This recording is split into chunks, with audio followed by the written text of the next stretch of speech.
నమస్కారం viewers, welcome back to మన channel travel with మితాయ్. ఇవాళ మనం దత్తాత్రేయ స్వామి సన్నిధానంలో ఉన్నాము. మనం కుర్వాపూర్ శ్రీపాద వల్లభ క్షేత్రంలో ఉన్నాము. ఈ వీడియోలో ఈ మందిరానికి సంబంధించిన ప్రత్యేకతలు, వివరాలు, దాంతోపాటు చరిత్ర కూడా నేను మీతో చెప్పబోతున్నాను. ప్లీజ్ ఈ వీడియో మాత్రం మొత్తం చూడండి. నా ఛానల్ని ప్లీజ్ సబ్స్క్రైబ్ చేసుకోండి. టైం వేస్ట్ చేయకుండా వీడియోలోకి వెళ్తున్నాం.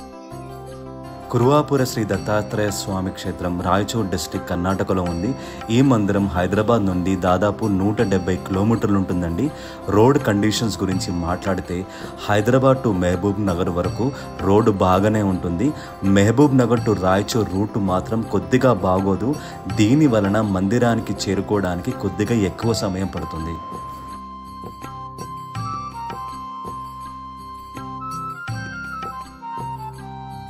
లో వస్తే కనుక మనకి ample of car parking place ఉంది. ఇక్కడ కార్ మనం ఈజీగా పెట్టుకోవచ్చు. అదే వచ్చేసి మనకి కృష్ణానది అండి. అక్కడ ముంగడ కనిపిస్తుంది కదా, అదే మనకు కిరీటం అనమాట. అక్కడికి మనం వెళ్తున్నాం. శ్రీ దత్తాత్రేయ మొదటి అవతారంగా భావించే శ్రీపాద శ్రీవల్లభ దేవాలయం తెలంగాణ, కర్ణాటక రాష్ట్రాల సరిహద్దులో కృష్ణానది మధ్యలో గల ద్వీపంలో ఉంది. తెలంగాణలో ఉన్న క్షేత్రానికి వెళ్ళగానే మనకి వినాయకుడు దర్శనమిస్తాడండి. లోన మనకి సమస్త గురువులకు సంబంధించిన ఫోటోలు ఉంటాయి. దాంతోపాటు ఇక్కడ మనం దర్శనం చేసుకోవడానికి వేరే గుళ్ళు కూడా ఉన్నాయి. అవన్నీ గుళ్ళు ఇప్పుడు మనం చూద్దాం. సో మందిరం మనకు రెండు భాగంలో ఉందండి. ఇక్కడ 2 క్షేత్రాలు ఉన్నాయి. ఒకటి వచ్చేసి తెలంగాణలో ఇదనమాట, ఇంకోటి వచ్చేసి మనకి కృష్ణానది అటువైపు రాయచూరులో ఒక మందిరం ఉందన్నమాట. అయితే ఈ క్షేత్రంలో ఏదైతే తెలంగాణలో ఉందో ఈ క్షేత్రం, ఇదే క్షేత్రంలో స్వామివారు ఇక్కడ సూర్య నమస్కారాలు చేసేవాళ్ళు. ఇక్కడ ఉన్న ఊరు, ఇక్కడ వెనకాల మీకు ఊరు కనిపిస్తుందా, ఇదే ఊరిలో భిక్షాటన చేసేవాళ్ళు అనమాట. అయితే ఈ గుడి లోపల ఒక చెట్టు ఉందన్నమాట. ఆ లోపల చెట్టు మీకు చూపిస్తాను. ఆ చెట్టు మనం 21 సార్లు 21 టైమ్స్ మనం ప్రదక్షిణ చేసి దిగంబర దిగంబర శ్రీపాద వల్లభ దిగంబర అని చెప్పి ప్రదక్షిణాలు చేసి మనం కోరుకున్న కోరికలన్నీ ఇక్కడ చెప్పుకుంటే తీరుతాయని చెప్పి ఇక్కడ ఉన్న వాళ్ళు నమ్ముతారనమాట. లోపల ఎలా ఉంటుందో మీకు నేను చూపిస్తాను. ఇక్కడే మనకి వెనకల సైడ్ మనకి కృష్ణానది ఉంది. ఆ కృష్ణానది దాటి అటువాటి వెళ్తే కనుక అక్కడ మెయిన్ టెంపుల్ ఉంది. స్వామివారి కిరీటం అక్కడే ఉంది. అక్కడే ఔదంబర చెట్టు కూడా ఉంది. ఆ చెట్టు కింద కూర్చొని స్వామివారు తపస్సు చేసేవాళ్ళు. ఇప్పుడు కొద్దిసేపట్లో అక్కడికి వెళ్దాము. ఇప్పుడు మనం ఈ టెంపుల్ లోపల ఎలా ఉంటుందో మీకు నేను ఇప్పుడు చూపిస్తాను. టెంపుల్ ఇదే అనమాట. ఈ త్రిశూల్ మందిర్ అని అనమంటారు.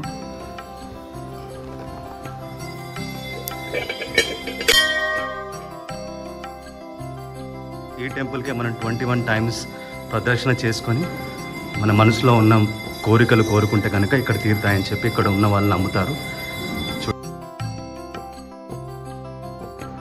త్రిశూల మందిరం చుట్టూ 21 సార్లు ప్రదక్షిణలు చేసుకున్న తర్వాత ఈ మెట్లు ఎక్కుతూ మేము స్వామివారి దర్బార్కి వెళ్ళాం.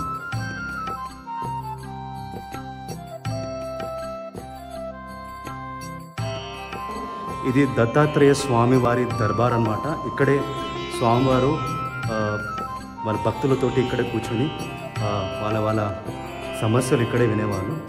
అందుకోసం దీన్ని దర్బార్ అంటారు. లోపల దత్తాత్రేయ స్వామి విగ్రహం కూడా ఉంది. అయితే మనం కింది నుంచి స్టెప్స్ ఉంటాయి. ఆ స్టెప్స్ ఎక్కుతూ ఇక్కడ రావాలి. ఇదే అనమాట ఆ టెంపుల్. స్వామివారి దర్బార్ దర్శనం చేసుకున్న తర్వాత మేము అమ్మవారి గుడికి వెళ్ళాం. ఇక్కడ మీకు 8 అవతారాల్లో అమ్మవారు దర్శనమిస్తారు. అమ్మవారిని దర్శించుకున్న తర్వాత మేము కాలభైరవ మందిరానికి వెళ్ళాం. కాలభైరవ టెంపుల్ అన్నమాట. భక్తులు ఈ మందిరానికి వచ్చినప్పుడు కాలభైరవుడికి చెప్పాలి మేము దత్తాత్రేయ స్వామి దర్శనానికి వచ్చామని చెప్పి. ఇక్కడ భక్తులు ఫస్ట్ ఈయన దర్శనం చేసుకొని స్వామివారికి చెప్పి దాని తర్వాత ఇదే మెయిన్ టెంపుల్ అనమాట. చూస్తున్నారు కదా, ఇదే టెంపుల్ అనమాట. ఇక్కడికి దర్శనం వెళ్తారు. ఈ కుర్వాపుర క్షేత్రంలో చుట్టుపక్కన మనకి ఎలాంటి హోటల్స్ కానీ రెస్టారెంట్స్ కానీ ఉండవు. ఈ గుడిలోనే మనకు అన్నదాన సేవ ఉంటుందండి. అన్నదానం టైమింగ్స్ వచ్చేసి మధ్యాహ్నం 1 గంట నుంచి 3 గంటల వరకు మాత్రమే ఉంటుంది. తప్పకుండా ఇక్కడే లంచ్ చేసుకోండి. ఒకవేళ మీరు మిస్ అవుతే ఇక్కడ ఎక్కడ కూడా మీకు భోజనం దొరకదు. సో టైమింగ్స్ ప్రకారమే మీరు దర్శనం అనేది ప్లాన్ చేసుకోండి.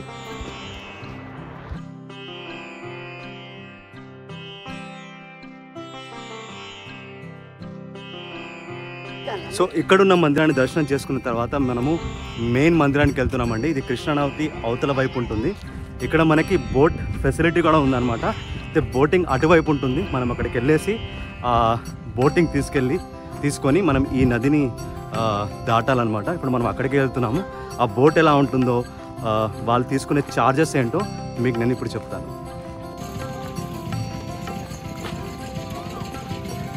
ఇదే అనమాట. చూడండి, వాళ్ళు జనాలు ఎక్కించుకుంటూ బోట్ తీసుకెళ్తున్నారు. చూడండి, జనాలు వెళ్తున్నారు అనమాట. ఇప్పుడు నెక్స్ట్ మనము ఇదే బోట్లో వెళ్ళబోతున్నాము. వెళ్ళిన తర్వాత అక్కడ ఉన్న దృశ్యాన్ని మీకు చూపిస్తాను. సో బోటింగ్ ఛార్జెస్ వచ్చేసి 50 రూపీస్ అండి. అక్కడికి వెళ్ళడానికి 50 రూపీస్, రావడానికి 50 రూపీస్, టోటల్గా 100 రూపీస్ అనమాట. నీళ్లు ఎక్కువగా ఉన్నందుకు మనం ఈజీగా బోట్లో వెళ్ళిపోవచ్చు ఇక్కడి నుంచి అక్కడికి. ఒకవేళ ఎండాకాలం అయితే కనుక ఇక్కడ నీళ్లు తక్కువగా ఉంటాయి, మనం నడుచుకుంటూ వెళ్ళాలి, అప్పుడు కొంచెం కష్టం ఉంటుంది అనమాట. అయితే ఇప్పుడు మేము ఆ బోట్ ఇప్పుడు వెళ్తుంది అక్కడికి. ఆ తిరిగి రాగానే ఆ బోట్లోనే మనం ఆ వైపు వెళ్తామన్నమాట.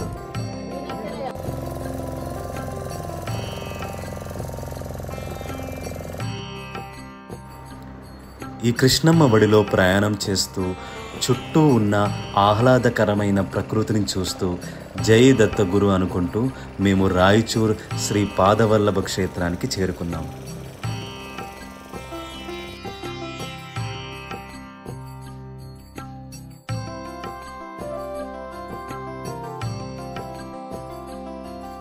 గుడిలోకి వెళ్ళడానికి మనకి డ్రెస్ కోడ్ అనేది ఇక్కడ పాటించాలండి.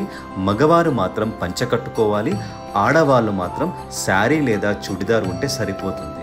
ఒకవేళ మీరు పంచా లేదా శారీ మర్చిపోయినట్లయితే ఇక్కడ మీకు ఉచితంగా పంచలు ఆర్ శారీస్ అనేవి ఉంటాయి. అవి వేసుకొని స్వామివారి దర్శనం మీరు చేసుకోవచ్చు. దిగంబర శ్రీ పాదవల్లభ దిగంబర. ఇదే కురువాపుర క్షేత్రంలో దత్తాత్రేయ స్వామి మొదటి అవతారమైన శ్రీపాద వల్లభ ఇక్కడే తపస్సు చేశారనమాట. ఇది తపోభూమి అంటారు. ఇక్కడ 16 సంవత్సరాలు శ్రీపాద వల్లభ ఇక్కడే తపస్సు చేశారు. దీన్ని కర్మభూమి అని కూడా పిలుస్తారనమాట. గురుద్వీపం అని కూడా పిలుస్తారన్నమాట. చాలా చాలా ప్రత్యేకతమైన టెంపుల్. ఇదే చెట్టు కింద స్వామివారు కూర్చొని తపస్సు చేసేవాళ్ళు. లోపల మనకి దత్తాత్రేయ స్వామి విగ్రహం ఉందండి. బ్రహ్మ, ఈశ్వరుడు, మహేశ్వరుడు 3 రూపాల్లో మనకి దత్తాత్రేయుడు లోపల మనకు దర్శనమిస్తారు. లోపల వీడియో చేయడం అనేది మనకి నిషిద్ధం అనమాట.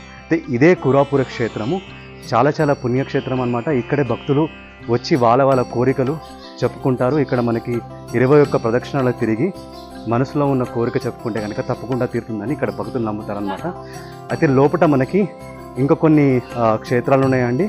మనకి లోపల ఒక ఊరు కూడా ఉంది. ఇక్కడ ఈ ఊర్లోనే స్వామివారు భిక్షారాటన చేసేవాళ్ళని ఇక్కడ నమ్ముతారనమాట. ప్రతి పౌర్ణమి నాడు వందలాది మంది భక్తులు మరియు ఋషులు స్వామివారిని దర్శించుకోవాలని కురువాపురంకి వస్తారు. ఇక్కడ ఉన్న వాళ్ళ నమ్మకం ఏంటంటే స్వామివారు భక్తుల రూపంలో లేదా ఋషుల రూపంలో ఈ స్థానానికి వచ్చి భక్తుల సమస్యలు మరియు వాళ్ళ కోరికలను విని వాళ్ళని ఆశీర్వదిస్తారని భక్తులు నమ్ముతారు. ఈ క్షేత్రంలో ఆటిజం ఉన్న పిల్లలు, పెళ్లి కాని వారు, సంతానం లేని వారు మరియు ఇతర సమస్యలు ఉంటే ఇక్కడ ఉన్న స్వామి పాదకులను తాకి ప్రదక్షిణలు చేస్తే సమస్యలు తీరుతాయని ఇక్కడ ఉన్న వాళ్ళు నమ్ముతారు. ఈ పుణ్యక్షేత్రాన్ని నేను నా కల్లారా చూశాక స్వామివారిని దర్శించుకున్న తర్వాత నాకు కలిగిన సంతోషం నేను మాటల్లో చెప్పలేను. స్వామివారు అనుగ్రహం మీ అందరికీ ఉండాలని కోరుతూ ఈ మహాగురుద్వీపాన్ని అందరూ దర్శించుకోవాలని నేను స్వామివారిని కోరాను. జై దత్తగురు.